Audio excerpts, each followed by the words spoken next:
Hola, ¿qué tal? Muy buenos días, buenas tardes, buenas noches, bienvenidos, bienvenidas, bienvenides a un video más de Aprendiendo a Existir. El día de hoy vamos a platicar sobre si conviene o no hablar del cuerpo ajeno, que nos dice la psicología al respecto. Y como siempre, pues vamos a platicar con Ana Paola sobre el tema. ¿Qué tal, Ana Paola? ¿Cómo estás?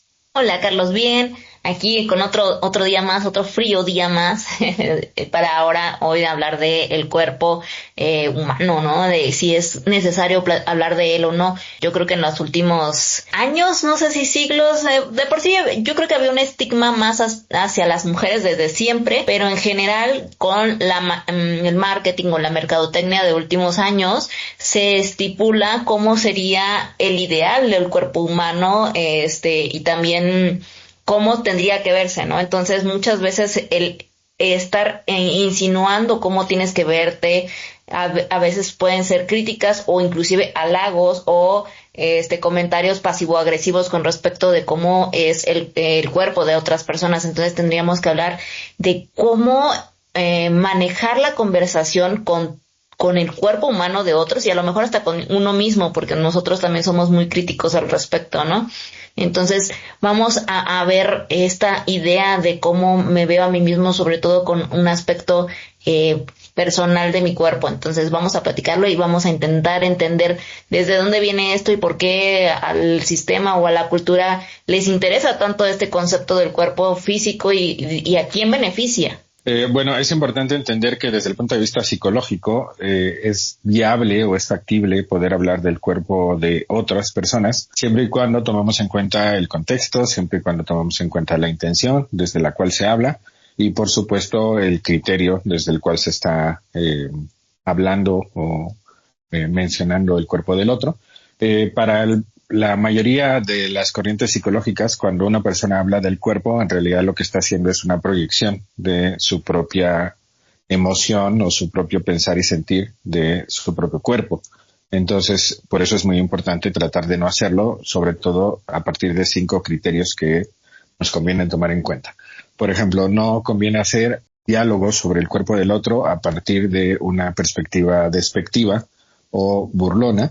No nos conviene tampoco hacerlo a partir de situaciones en las cuales no se nos está solicitando específicamente nuestra opinión al respecto. Uh-huh. Tampoco se nos sugiere hacerlo a partir de una perspectiva en la cual la persona queda resumida a lo que su cuerpo indica o lo que su cuerpo es o muestra, y tampoco hacerlo a partir de situaciones de comparación, ¿no? Por ejemplo, ella sí es guapa y tú no, o él sí es atractivo y tú no. Entonces, estas perspectivas de estos puntos son lo que de alguna manera nos permiten identificar cuándo no conviene hacer mención del cuerpo del otro, porque habitualmente es factible que las personas se unan para conversar sobre el cuerpo de los otros. Uh-huh. Y desde el punto de vista psicológico conviene entender que cuando pienso de alguna manera, en muchas ocasiones, si yo no reflexiono sobre esa forma de pensar, esto se va convirtiendo en algo habitual. Y cada vez voy incrementando la crítica hacia la otra persona. También conviene identificar que en muchas ocasiones esto que llamamos crítica constructiva, para la psicología en general es algo negativo. La crítica per se es como la envidia de la buena o envidia de la mala, pues la envidia en general no es una emoción agradable. Entonces la crítica desde el punto de vista psicológico también tiende a ser negativa. Evidentemente podemos dar una retroalimentación, un feedback, unas sugerencias, y eso ya no se vería como una crítica, sino desde otra perspectiva. Entonces, bueno, considero que de inicio conviene entender estos puntos a partir de los cuales no conviene estarnos centrando en el cuerpo del otro. Un punto muy focal sería el cómo lo dices, ¿no? El tono en que lo dices y que no sea alineado a una crítica.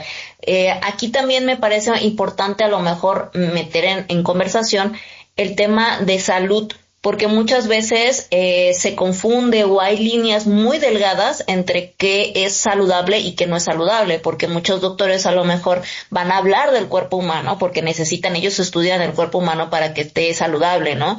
Y te dan ciertos parámetros que te dicen qué es saludable y no. Y muchas personas a raíz de esto también dan sus propios parámetros de que si estás gordo, que si estás flaco, que si estás sano, por ello o por no.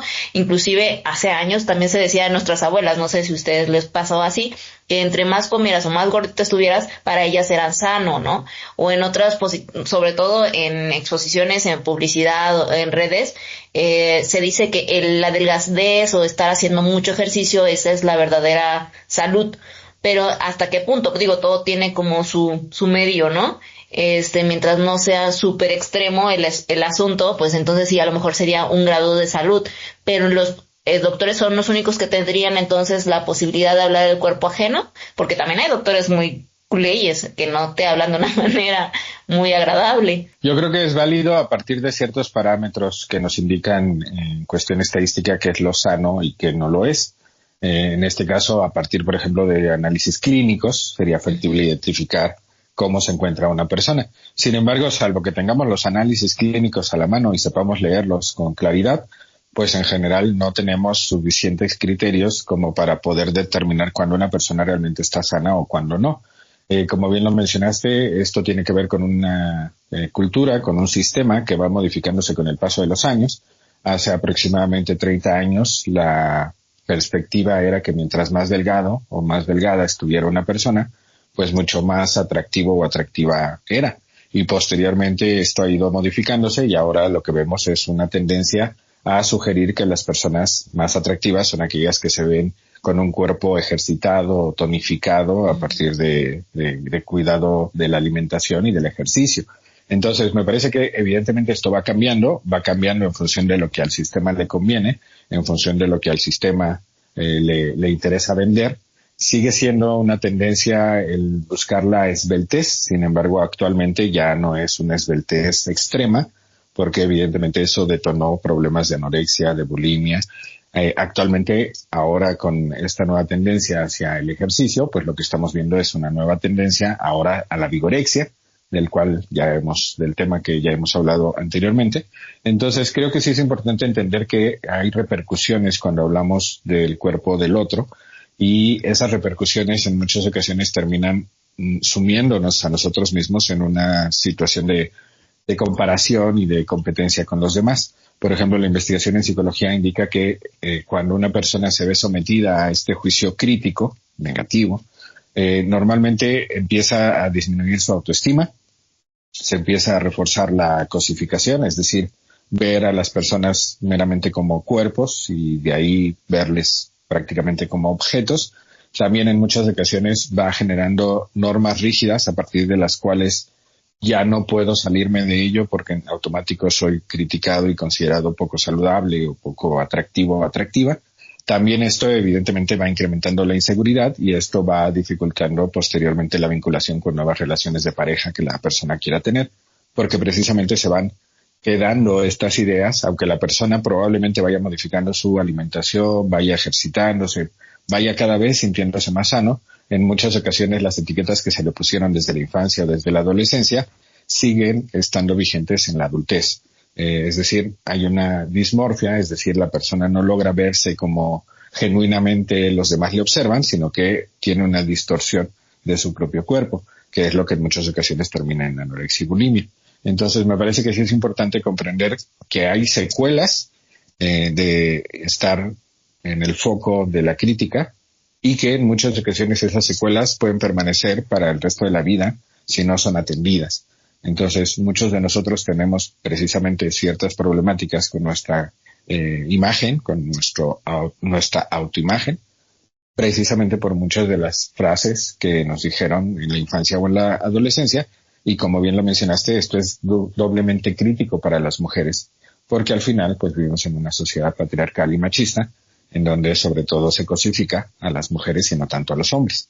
A nosotros se nos permite un poco como tener el cuerpo que queramos siempre y cuando tengamos recursos económicos para que eso no sea lo más relevante, ¿no? Así es. Entonces, creo que es importante entender que por ese motivo también es pertinente, si poco a poco nos hemos ido acostumbrando a hablar de los cuerpos de los demás, que tratemos de entender el por qué lo estamos haciendo, porque muy probablemente es una proyección de nuestras propias situaciones traumatizantes de la infancia o adolescencia.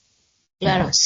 Y de hecho, en este apartado donde hablas acerca de la crítica, muchas veces ni siquiera es el concepto de la crítica, muchas veces hasta también alaban, y por el hecho de alabar ciertos, no sé, patrones de cómo es un cuerpo específico, que se prefiera un cuerpo específico, que cuando estés adelgazando estén alabando que estés adelgazando, o que te vean como una persona más cuidadosa de sí, porque muchas veces se ejemplifica la salud con el ser muy delgado. Hay un ejercicio que en algún momento escuché que hizo una chica, no sé si fue como un documental, donde como reto le habían puesto que estuviera 3 o 4 meses comiendo con una dieta muy específica, y para ver si podía lograr entrar a, me parece que algo de modelaje, pero como que a un rango de modelaje más alto, ¿no? De Estados Unidos, para ver ciertos estilos de modelos que específicamente les dan un cierto cuerpo, características de cuánto tienen que medir, cuánto tienen que pesar, cuánto tienen que hacer muchas análisis del cuerpo específicamente. Entonces, ella era una reportera, y que inclusive no le interesaba, nunca se sintió incómoda con su cuerpo, pero el hecho de que constantemente le dijeran y la felicitaran por este tipo de acciones, de que ahora se veía más delgada, que ahora se veía más esbelta, que seguramente estuviese haciendo entre comillas más ejercicio, y claro que no hacía ejercicio para poder adelgazar, porque el ejercicio le hacía subir el volumen en cuestión de pues pesas, ¿no? Si el músculo crece. Entonces tendría que estar haciendo al contrario, pues más un ejercicio, pero de cardiovascular, o sea, de cardio. Entonces, eso era lo que tenía que hacer ciertos parámetros para poder adelgazar su cuerpo en todas las áreas. Y el hecho es que ella iba relatando cómo a lo largo del tiempo se empezaba a sentir rara, porque se sentía muy bien que todo el mundo le empezara a alabar que estaba adelgazando. Y se supone que ella, antes de empezar a hacer todo este recorrido del programa para poder saber si podía llegar a entrar, había ido anteriormente con un médico para ver cómo estaba corporalmente saludable, si estaba en su peso, si estaba en forma. Había ido con un nutriólogo, porque también estaba yendo con un nutriólogo para por lo menos no descompensarse durante todo el proceso. Ellos le dijeron que a ella había entrado en un peso ideal, que estaba bien y todo, pero todas las personas, o sea, nunca la habían alabado tanto hasta en el momento en el que empezó a adelgazar todavía más. Y de hecho ella era una persona atlética normal, pero creo que jugaba fútbol o básquetbol o algo por el estilo, pero nunca lo hizo a un grado para poder retarse y ver si entraba en este tipo de parámetros muy específicos, que son pues personas que modelan y que tienen un peso muy, muy, muy, muy, muy delgado, ¿no? Entonces, este tipo de conceptos donde también la alabanza, el glorificar el cómo se ve una persona súper delgada, o con ciertos parámetros de la moda en cierto lugar específico, en cierta temporalidad específica, es lo que también a muchas mujeres o a muchos hombres yo creo que los tiende a arrastrar a hacer muchas actividades, porque eso también es símbolo de éxito en la sociedad en la que están. Y muchas veces van cambiando a lo largo de los siglos, de los años, el cuerpo estético de ese momento. No sé, en México, por ejemplo, en los años 50 estuvo el cuerpo más ancho de esta parte de los hombres, por ejemplo, con un ejemplo de los boxeadores, ¿no? Estaba el Santo y todas estas personas que eran muchos más anchos y no estaban tan delgados, pero era como más hacia el área de los brazos. Las mujeres no tenían que hacer tanto ejercicio, pero tenían que a lo mejor tener una cintura muy pronunciada, y por eso utilizaban corsets, o utilizaban diferentes tipos de ropa, porque la ropa también incentiva cierto tipo de moda y de cierto tipo de cuerpos. A pesar de que cada ser humano tiene diferentes tipos de cuerpos, y de hecho en la moda hay diferentes tipos de análisis del cuerpo, que hay unos que triangulares, más ovalados, más circulares, más cuadrados, y creo que en este aspecto, sobre todo a las mujeres, nos lastima más el saber que tenemos un cuerpo que no es el estándar de la belleza en el momento, ¿no? Porque sabemos que de todas maneras, por más que hagas, por más que actúes o intentes hacer ciertas cosas con ejercicio o comer, nunca vas a tener un cuerpo estandarizado la belleza que tú quieres, por más porque no es estética de tu cuerpo, no necesitarías quitarte costillas, necesitarías quitarte grasa corporal que es natural y que es necesaria para tu cuerpo. Entonces, la sanidad en ese aspecto tampoco entraría, y por más que hagas o por más actividades que logres hacer, tampoco vas a lograrlo. Entonces, creo que es bien complejo ese tipo de ideas, y que de todas maneras van a ir cambiando con el paso del tiempo. La Claro, moda. y al final mucho tiene que ver con la interacción que tenemos en redes sociales, en donde Ujú. habitualmente observamos como estos modelos o estas modelos anteriormente eran personas conocidas o famosas o que ya tenían como una carrera, y actualmente no. Actualmente pues en cualquier momento podemos toparnos con personas que son sumamente atractivos o atractivas al momento en el que vivimos. Son personas comunes y corrientes en términos generales, y que al final nos terminamos comparando con estas imágenes. Entonces me parece que sí es una situación preocupante, porque es un sistema que está diseñado para esto. De por sí nuestro cerebro tiende a la comparación, constantemente estamos observando a nuestro entorno y tratando de dilucidar qué lugar ocupamos en ese entorno al que pertenecemos. Y me parece que con las redes sociales ese entorno se ha ido aumentando, y ahora ya no solo me comparo pues con la gente que vive a mi alrededor, ahora ya me puedo comparar con gente que vive en Europa, gente que vive en Asia, y evidentemente tratar de imitarles y copiarles y parecerme lo más posible a estas personas, aunque en muchas ocasiones pues evidentemente es una misión imposible.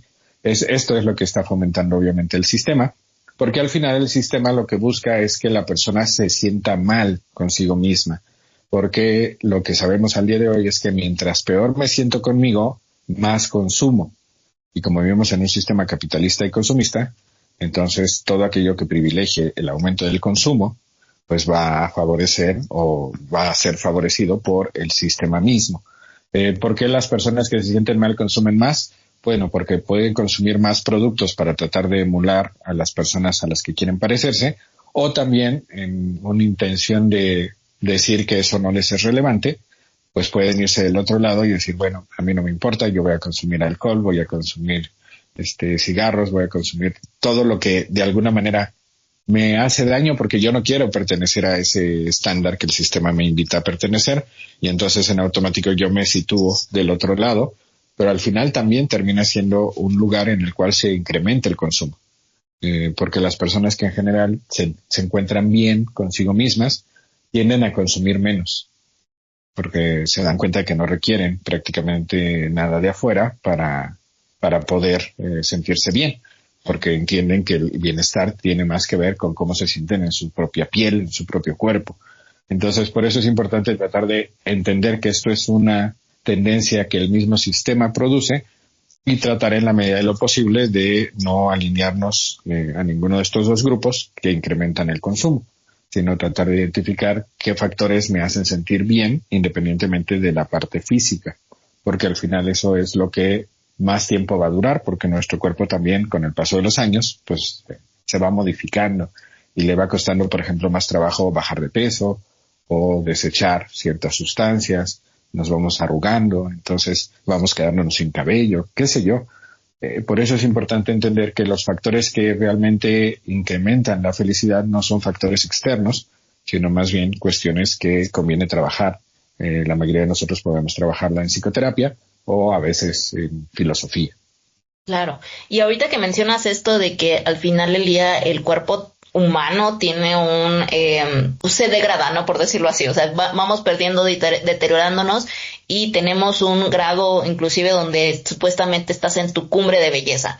También llega al punto, ahorita que lo mencionas, que hay muchos oficios o profesiones que específicamente tienen un estándar de en qué edad puedes estar, ¿no? Para poder seguir cursándolos. No sé, por ejemplo, los futbolistas solamente en cierta etapa de su vida tienen la capacidad física para poder correr a cierta velocidad y no fatigarse. Las modelos tienen cierta belleza física hasta cierto punto, hasta cierta edad, según los estándares mercadológicos y publicitarios, porque no lo creo así.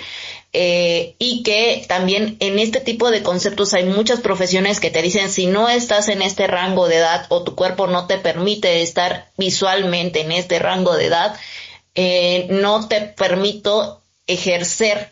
Entonces, yo creo que hay una situación psicológica detrás, sobre todo para estas personas que pusieron su eje central, sobre todo en el concepto físico y mental, de cómo se sentían, ¿no? Y que toda su profesión y todo lo que ellos creían o quisieran ser para poder generar dinero, se engloba solamente en ese círculo tan pequeñito de un rango inclusive de edad.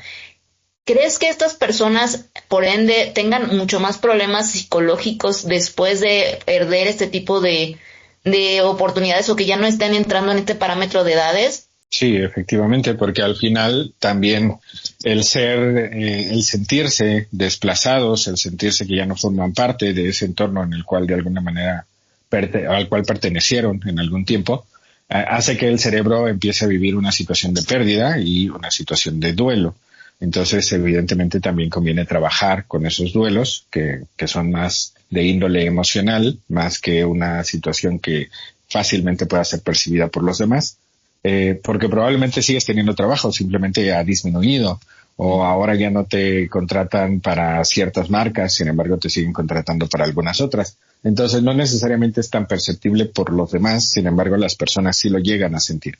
Entonces sí, evidentemente se pueden tener más problemas si las personas no se dan cuenta de que esto conlleva un duelo y que hay que trabajar con ese duelo para poder ajustarnos a la nueva situación en la que nos encontramos. La mayoría de la gente, como no lo percibe, no nos hace alusión a ello y entonces las personas simplemente tratan de esforzarse el doble para tratar de no salir de ese entorno al cual pertenecían, ¿no? Y es cuando llegan a veces a situaciones extremas como ponerse botox, hacerse cirugías y de alguna manera obsesionarse por tratar de no permitir que sea evidente el paso del tiempo.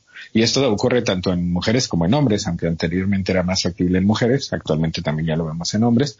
Y por eso me parece que es importante entender que en muchas ocasiones necesitamos del acompañamiento terapéutico para poder afrontar este tipo de situaciones que, aunque no son tan fáciles de ver, la persona sí las está padeciendo, sí las está sufriendo. Entonces, me parece que por eso sí conviene, dentro de lo posible, que todas las personas alguna vez acudan a psicoterapia, porque en algunas partes de nuestra vida es más necesario este acompañamiento y sobre todo este autoanálisis para determinar qué es genuinamente lo que quiero mejorar y por qué lo quiero mejorar. Porque en muchas ocasiones también el sistema nos implanta la idea de que todo el tiempo tenemos que estar mejorando para no caer en la zona de comodidad o de conformismo. Y entonces me pregunto, ¿y en qué momento vamos a disfrutar de todas las ventajas de haber trabajado tanto previamente para poder llegar a cierto punto, ¿no? Claro. Entonces, creo que es necesario también hacer pausas y tratar de disfrutar lo que tenemos y el cómo somos, incluyendo cómo es nuestro cuerpo, siempre y cuando nos permita movernos, nos permita hacer las actividades que cotidianamente queremos hacer, que eso sería parte de lo que la actual perspectiva psicológica sugiere, que identifiquemos que el estado de plenitud y estado de salud tiene que ver con qué tanta funcionalidad mi cuerpo puede tener, y si mi cuerpo me permite poder realizar todas las actividades que genuinamente quiero llevar a cabo, pues podríamos decir que estamos más saludables de lo que quizá el entorno me está indicando. Por eso es importante tratar de verlo desde esta otra perspectiva. Sí, a mí me parece muy importante, obviamente, ir al psicólogo y que sobre todo personas con estas carreras que dependen mucho de su físico lleven un acompañamiento psicológico que constantemente les esté recordando y aterrizando a lo mejor ciertas ideas y que no involucre un doble estrés con respecto a su físico y con respecto a la edad. No sé, ahorita me llega a la mente una película, no sé si ya la viste, que se llama La Distancia. Entonces es con Demi Moore. A mí me parece interesantísimo cómo esta persona seguramente desde muy joven empezó en este tipo de industrias donde ella hacía ejercicio y tenía un programa en la televisión de aeróbicos, ¿no? Pero que era como muy reconocida, entonces se estresó tanto cuando ya había pasado cierta edad y ya se veía un poco más grande y que lo de las televisoras, los dueños de la televisora querían cambiarla. Entonces ahí hubo un concepto donde yo empecé a pensar, digo, ¿por qué no a lo mejor este tipo de personas, si saben que tienen a lo mejor un tipo de límite porque la industria es así, empiezan a pensar que a partir de cierta edad empiezan mejor a tener otro tipo de ingresos, ¿no? O juntar dinero y a irse a, no sé, teniendo otro tipo de negocio, otro tipo de cosas que hacer para que no estés pensando que toda tu vida vas a tener ese tipo de ingresos, o porque sabes que es difícil cambiar el sistema y no vas a poder hacerlo tú solo, ¿no? O tú sola. Entonces, necesitas tener un plan B y digo, creo que es una de las industrias que a lo mejor mejor pagan, y si en dado caso tienes la posibilidad de hacerlo y de tener un poco de dinero gracias a tus habilidades físicas o gracias a lo mejor hasta tu apariencia física, de cierto modo, tener los pies bien puestos en la tierra, sabiendo que esto se termina y que la industria favorece a otro tipo de ejes o de estándares,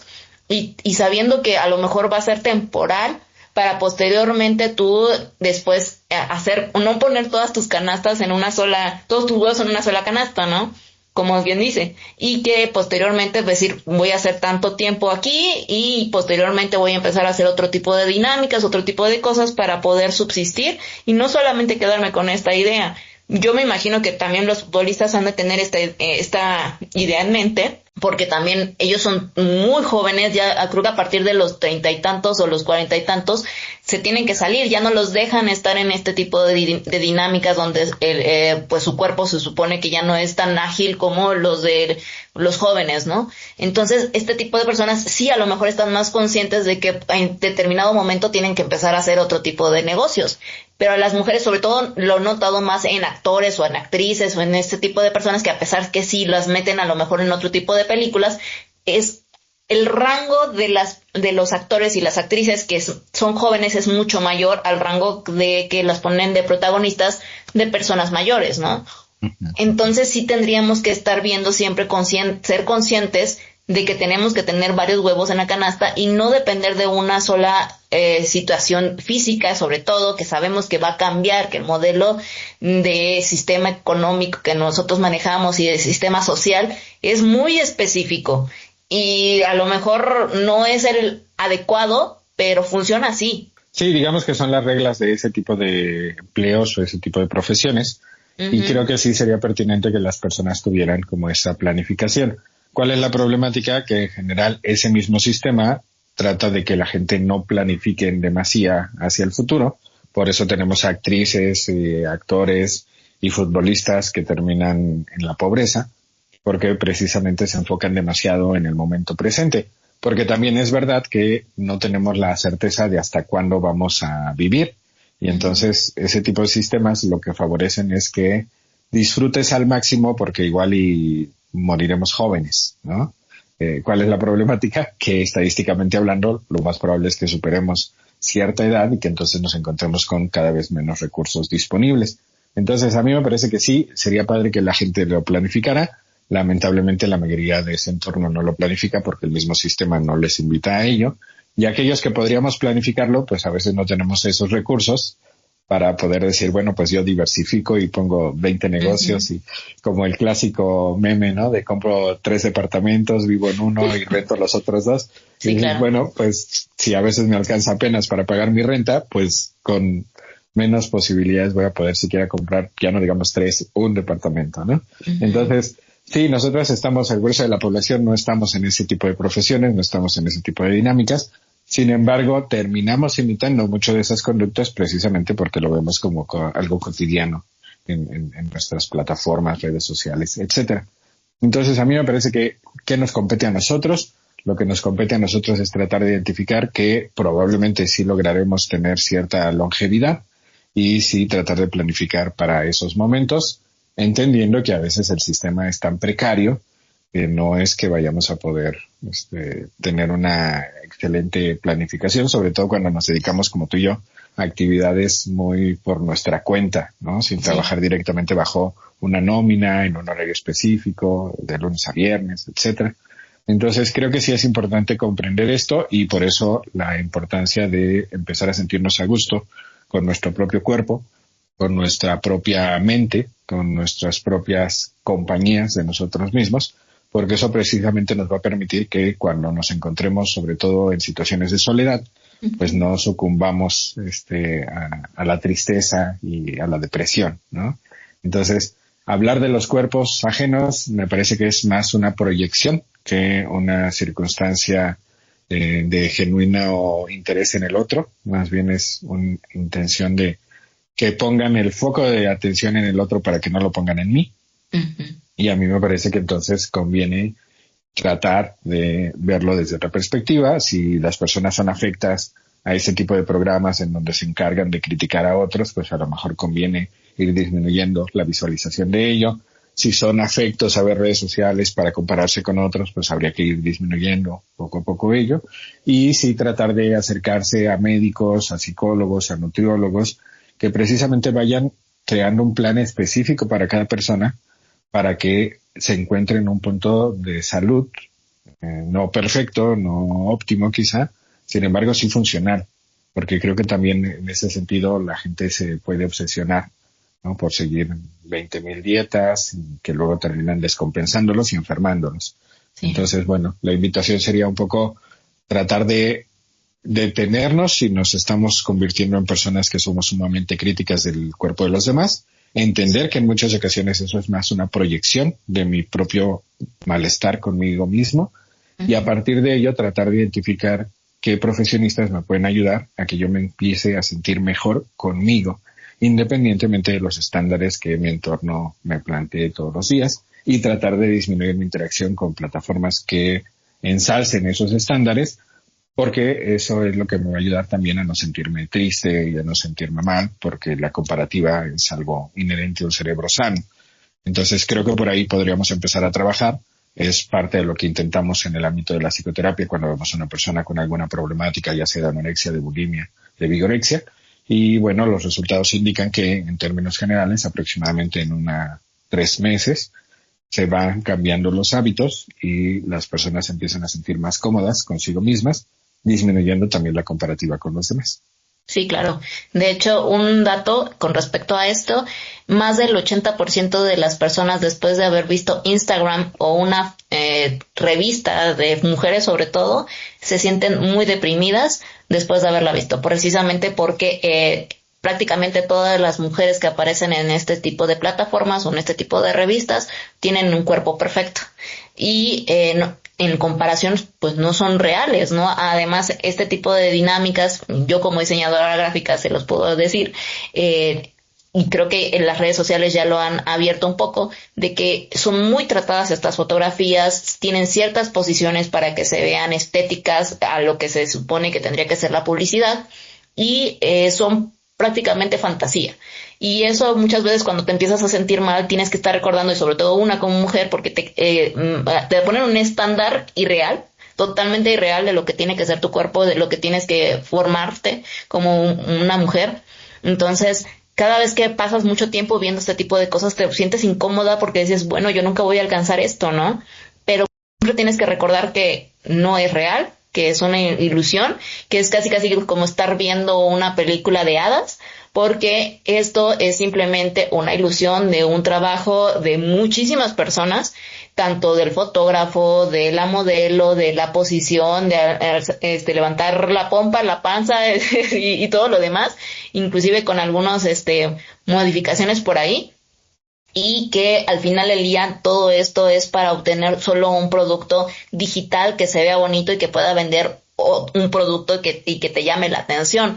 Y entonces simplemente les diría que no tengan tantos estándares, sobre todo cuando ves una modelo, cuando ves a una persona que seguramente se tardó 8,000 horas en intentar tomar una pose donde no se le vea la panza, donde no se le vea la estría, donde no se le vea el barrito, donde no se le vea esto. Después pasó a la edición posterior para que se vea bien, para que la piel se vea perfecta, y que al final del día todo esto simplemente es una ilusión. Entonces, los cuerpos son reales, las pieles son diferentes, con diferentes texturas, con poros abiertos, con celulitis, con estrías, con barritos. Entonces, simplemente también amar lo que tienes, y que nada más procuren ser lo más sanos posibles, pero yendo con un nutriólogo, yendo con un médico, yendo con profesionales que sí saben cuáles son los parámetros de cada cuerpo y que sí saben, a base de análisis, cuál es la capacidad de tu cuerpo y de qué es lo que necesitas de manera individual.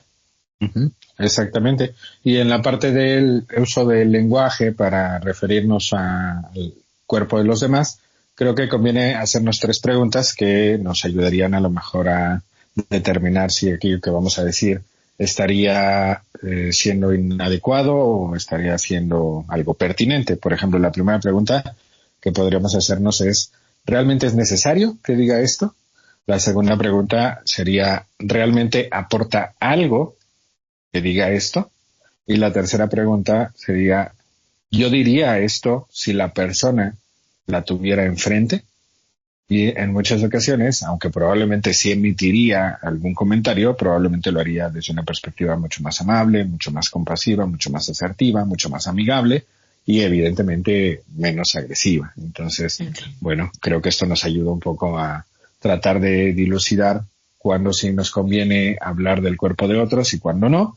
En general, la sugerencia es no lo hagas, porque probablemente lo único que estás mostrando es una proyección de tu propio malestar. Y si lo vas a hacer, trata de hacerte estas preguntas y si de todas maneras consideras que es pertinente hacerlo, pues tratar de hacerlo de una manera asertiva, empática, amable, compasiva, amorosa, porque al final es como si le habláramos a alguien a quien amamos, ¿no? Entonces, ¿cómo se lo diríamos? Bueno, pues hay que intentar decirlo así, porque al final, recuerden, puede ser solamente una proyección y entonces es como una forma de también ser amables con nosotros mismos. Así es. Y eso espero que por lo menos también contigo mismo seas amable, porque creo que a veces son de las veces que menos son amables consigo mismos. Entonces, quiéranse mucho, cuídense mucho. Espero que les haya gustado este programa. Espero que lo compartan con otras personas, sobre todo a las personas que no sé si les hacen algún comentario y que quieren decirles algo de por ahí. Entonces, pues por favor, compártanlo para que nosotros sigamos haciendo este tipo de programas. Muchas gracias, Carlos. ¿Quieres agregar algo más? No, pues invitarles a que vean todos los otros programas que tenemos desde hace algunos años que venimos Así es. haciendo. Pues muchas gracias. Recuerden que a psicoterapia no va la gente loca, sino la que quiere aprender a existir. Les mando un besote, un abrazote, cuídense mucho.